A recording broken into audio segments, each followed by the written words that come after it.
मुतपन आस संपूर्ण खबर को राज्य में तृतीय पर्याय निर्वाचन शेष होईछि।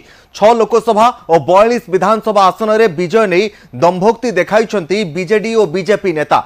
बीजेडी सांसद सस्मित पात्र कहते 3टी निर्वाचन में बीजेडी को बहुमत मिली और एथिपाई समग्र ओडिशावासी को से धन्यवाद जणाइछन्ति। सेबटे बीजेपी नेता समीर महांती कहते तृतीय पर्याय निर्वाचन में बीजेपी भल प्रदर्शन करिब।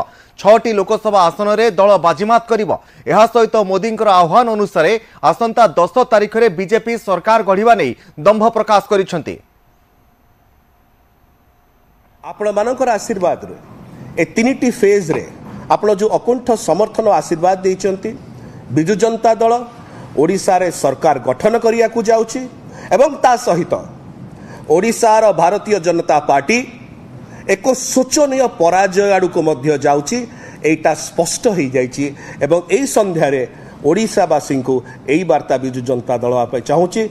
आउ थरे समस्त भोटर भाई भौणी माननको आमर विनम्रतार सहित अनेक अनेक धन्यवाद आपणकर समर्थन पाई आशीर्वाद पाई।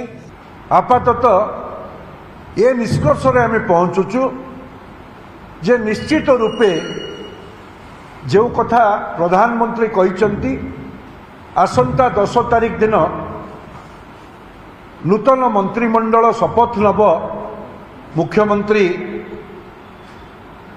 ओडिया पुओ जणे हेबो झियो जणे हेबो ए कथा भारतीय जनता पार्टी नेतृत्व रे सरकार 10 तारिख दिन हम ताहा आउ बेसी दिन नुहे। जदि आमे आजिर फलाफल को देखिबा निश्चित रूपे 6टी लोकसभा आमे संपूर्ण रूपे जीतुछु। कौनसी द्विमत नहीं, शंका मध्य नहीं।